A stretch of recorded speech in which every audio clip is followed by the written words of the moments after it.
Hi again, everybody. This is Lew White with Natsarim Search Team. What about the apocryphal books? Let's look at the word, too. People have asked me why the BYNV doesn't have the apocryphal writings. Now, that's about 14 books that were written centuries after Yahusha's resurrection. The 5 books of Kanok, they call him Enoch, who was a pre-flood prophet, and of course walked with Yahudah and was no more. Yahudah took him. In 1947 at Qumran, they call it Qumran, that means 2 moons. That's because the Dead Sea area has the Salt Sea, the Dead Sea, and you can see 2 full moons as it rises in the east over that sea from the Qumran area. That's why it's called Qumran, 2 moons.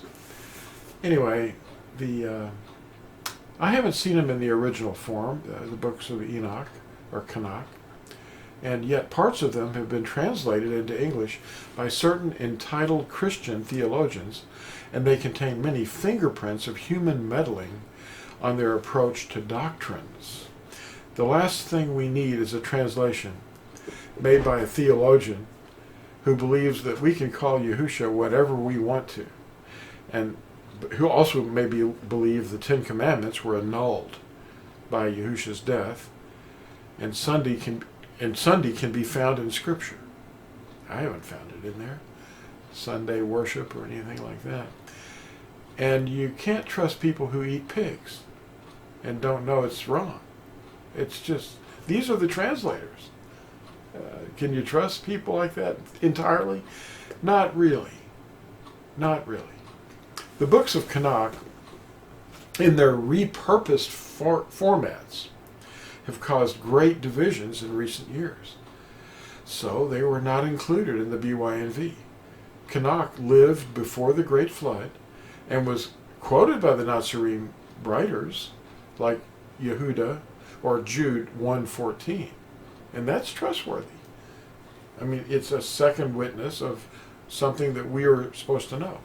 Now, to extend trust to the translations of all the writings of Kanok is outside of that referenced by the first Natsarim, and it's beyond the scope of the mission that we were given to teach the Besorah of deliverance.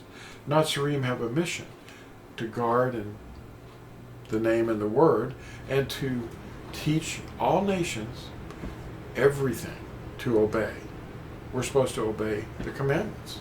The 10 Commandments are the core of the covenant. Now, the word apocryphal is changing.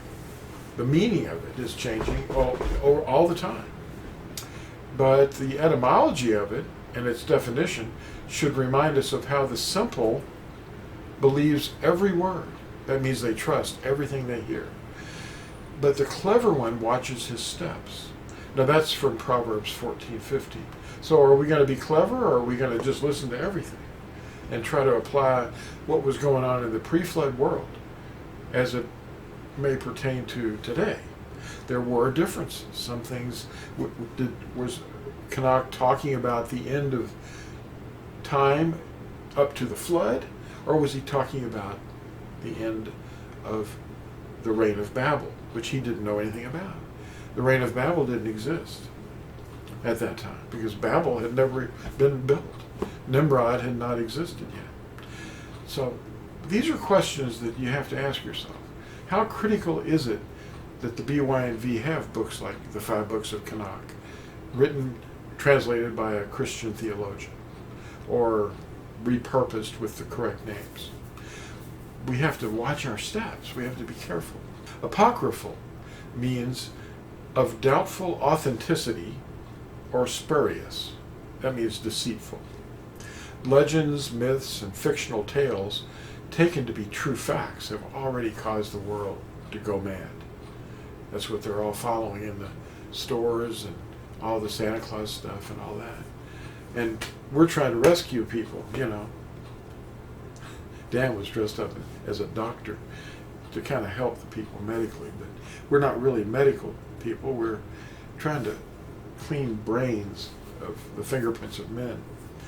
And adding a lot of these outside writings to the mix is going to muddy some waters, because converts, they don't get it. They hardly get what we have, the simple truth now, because they've been taught other things, you know. And Paul trains us or warns us to avoid divisiveness, quarrels, endless genealogies and disputes. And 2 Timothy 4:4 tells us that a time is coming when they will not tolerate sound teaching, and their itching ears will gather around them teachers who say what they want to hear, turning aside to myths. You know, the Talmud didn't exist then. It was written down like starting after the 2nd century, and it was basically about an oral law. What oral law? You know, there's people out there teaching people all kinds of outside teachings. An apocryphal story is one that's not true, although it is often told and believed by many people.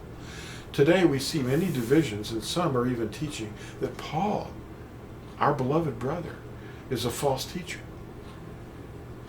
We have our mission assignment to teach all mankind to obey everything we were commanded to obey, and teach them the name of Yahusha. If we go out and watch a reed shaking in the wind, which is the primary mission of many teachers, we are wasting precious time on senseless talk and arrogant nonsense. We are guardians, we are watchmen, and witnesses that Yahusha is our Elohim. Thanks for watching this, and try to share the information that this truth is simple. It's not complicated. Talk to you all later. Bye. We have a website called TorahZone.net where you can buy books, and you can also get free downloads.